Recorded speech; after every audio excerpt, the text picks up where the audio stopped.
আজকে পেলাম দু হাত ভরে যা ছিল স্বপ্ন আমার, খুশির ভাবে এই দিনটাকে জীবন দিল উপহার। Hello friends, welcome back to my channel Priyanka Abhijit ব্লগসে তোমাদের সকলকে স্বাগত। তোমরা কেমন আছো? আশা করছি ভালো আছো। আমিও মোটামুটি রয়েছি। তো এটা ছিল 22শে জানুয়ারি একটা বিয়ের নেমন্তন্ন ছিল। তোমরা মিনি ব্লগে দেখতে পাবে পরে। আমি আগে বড় ব্লগটা হয়তো পোস্ট করব। আমার ননদের ভাগ্নির বিয়ে, মানে আমার ননদের মেয়ের বিয়ে, তাহলে ভাগ্নি হচ্ছে আমারও ভাগ্নি।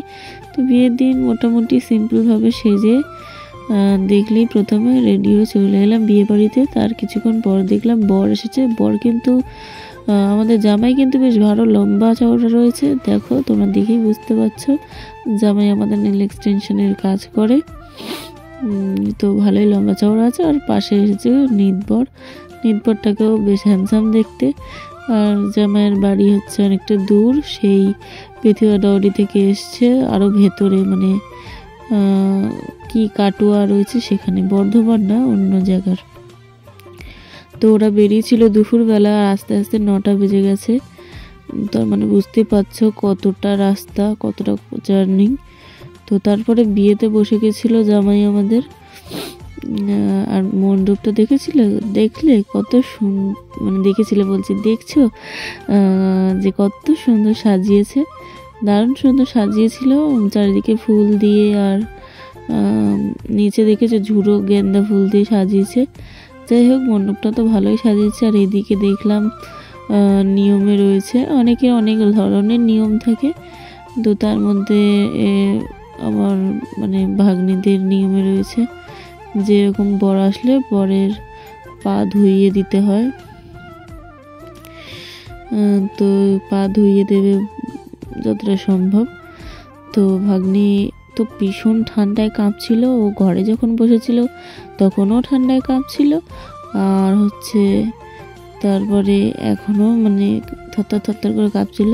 আর সব থেকে বড় কথা, তাহলে শোনো কি হয়েছে। সেদিন পড়েছিল খুবই ঠান্ডা, জানি না কলকাতায় পড়েছিল বা কোথাও পড়েছিল কি, কিন্তু গ্রামের দিকে ভীষণ ঠান্ডা পড়েছিল। আর এতটাই ঠান্ডা বলার মতো না, মানে রীতিমতো আমি বিয়ে বাড়িতে মানে একটু আনন্দ করতে পারি, সারাক্ষণ কেঁপে গেছি। না খেয়েছি শান্তি করে, কেঁপে খেয়েছি, তোমরা দেখতে পাবে ভিডিওতে।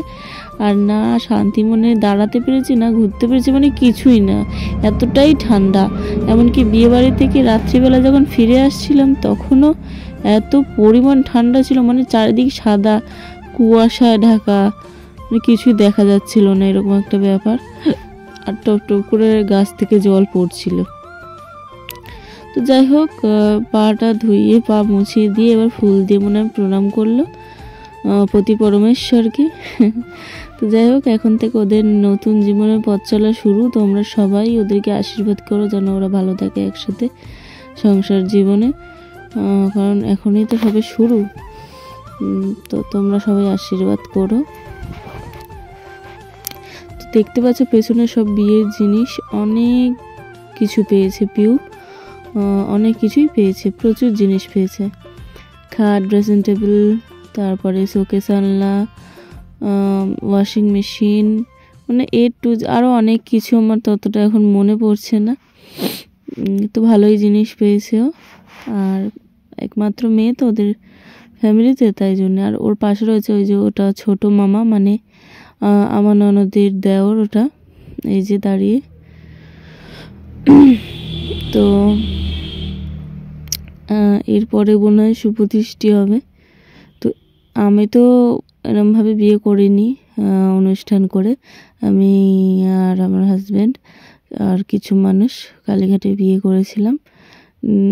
তো ব্রাহ্মণ দিয়ে পুজো করেই হয়েছিল বিয়েটা। তবে এত সব রিচুয়ালস মেনে সকাল থেকে যে রিচুয়ালসগুলো হয় কয়েকদিন আগে থেকে বিয়ের, সেগুলো মানা হয়নি। তবে সেগুলো মানলে একটা আলাদা আনন্দ তো মনে থাকে। কিন্তু আমি যদি করতাম, আমি তো অঘ্রাণ মাসে আমার বিয়ে হয়েছে, আমি এত ঠান্ডায় কোনোদিন বিয়ে করবো না। যা কষ্ট পেয়েছি, আর বারবার বলেছি যে আমার রিলেটিভসদের বলবো যে এত ঠান্ডায় যেন বিয়ে না করে আর যাই করুক।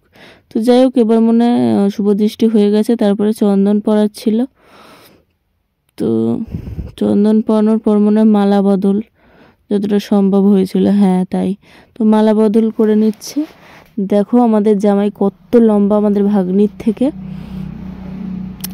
তো ভীষণ লম্বা। আর পিউকে সবাই ডাকছিল এদিক থেকে, ওই জন্য ও এদিকে তাকাচ্ছিল। সবাই বলছিল ভয় নিস না, চাপ নিস না, আমরা রয়েছি, এরকম কিছু একটা বলছিল, বুঝতে পারলে। তো এক একজনের এক এক রকম নিয়ম। তোমরা দেখো তোমাদের নিয়মে কি কি হয় অবশ্যই কমেন্টে জানিও। আর তোমাদের এই সিজনে বিয়েবাড়ি কটা পড়লো ইনভিটেশন সেটাও জানিও। তো আমার আর একটা বান্ধবীর বিয়ে 31 তারিখে, কিন্তু আমি যেতে পারবো না বাড়িতে প্রবলেমের জন্য। কিছু কাজ আছে, বাড়িতে কাজ চলছে তোমরা তো জানো, তার জন্য। তো এই হচ্ছে ব্যাপার। দেখো তোমরা দেখতেই পাচ্ছ পিউ কেমন কাঁপছে, ও বেচারি পাগলিদের মতো হয়ে গেছে শীতের চোটে।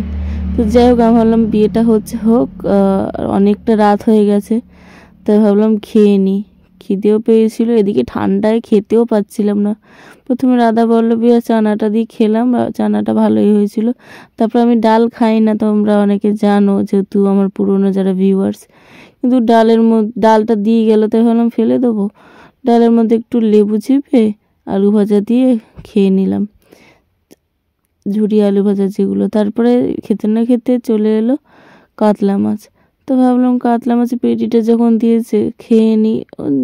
গ্রেভি দিচ্ছিল কাতলা মাছের, আমি সেটা নিয়ে নিই। আমি বললাম গ্রেভি নেব না, কত কিছু খাওয়া যায়। এমনিতে আমি ঠান্ডায় কাঁপছি তরতর করে, মানে খেতে পাচ্ছিলাম না, এরকম একটা ব্যাপার। আর তারপরে কি করলাম, তারপরে এটা মনে হয় ফেলে দিয়েছিলাম, হ্যাঁ ফেলেই দিয়েছিলাম। ফেলতে চাইনি, তবু কিছু করার নেই, পাচ্ছিলাম না খেতে, খাবার নষ্ট করতে নেই জানি। তারপরে এসে গেলো স্যালাড আর ফ্রাইড রাইস। তো অল্পই নিচ্ছিলাম, যাই নিচ্ছিলাম। সত্যি ঠান্ডায় খেতে ইচ্ছে করে না, আর তার মধ্যে অত কাঁপতে কাঁপতে কি বলবো, যাচ্ছে তো একটা অবস্থা। তো এই হচ্ছে ব্যাপার। আর তারপরে চলে এসেছিল চিকেনটা একদম মাটনের মতো করেছিল, আর খুব টেস্টি কিন্তু হয়েছিল, বুঝলে, সত্যি খুব ভালো হয়েছিল খেতে। চিকেনটা খারাপ লাগেনি, তোমরা দেখেই হয়তো বুঝতে পারছো। তো আমি ভাবলাম একটু স্যালাড দিয়ে খাই। তো একা একা ভিডিও করা মানে খেতে খেতে তাও আবার সবার সামনে কীরকম লাগে তোমরা তো জানোই, আর খেতে কতটা অসুবিধা হয়, কিন্তু তাও করতে হয়। তোমরা তেমন সাপোর্ট করো না। যারা চ্যানেলে নতুন অবশ্যই চ্যানেলটা সাবস্ক্রাইব করে দিয়ে আমার ফ্যামিলিতে যুক্ত হয়ে যেও। আমার সাপোর্ট পেলে খুবই ভালো লাগবে আমাকে যদি সাপোর্ট করো। আর তারপরে চলে এসেছিলো চাটনিটা কিন্তু দারুণ হয়েছিল। খেজুর, কিশমিশ, কাজু এটা ওটা দিয়ে টমেটো দিয়ে করেছিল, দারুণ হয়েছিল। আর তারপরে পাঁপড় এসেছিলো, আর দিয়েছিল হচ্ছে রসমালাই। আমি কিন্তু মিষ্টি খাই না তোমরা জানো, কিন্তু রসমালাই যেহেতু ছানার মিষ্টিটা কম থাকে আর খেতেও ভালো লাগে, তাই খেয়েছিলাম। আর পরে আরও কালো জাম, রসগোল্লা ছিল, আমি নিইনি। আর ছিল লজেন্স, সেটাও একজনকে দিয়ে দিয়েছি। তারপরে খাওয়া দাওয়া শেষ করে কাঁপতে কাঁপতে এলাম, দেখলাম বিয়ে কত দূর। তারপর দেখলাম যে সিঁদুরদান হয়ে গেছে।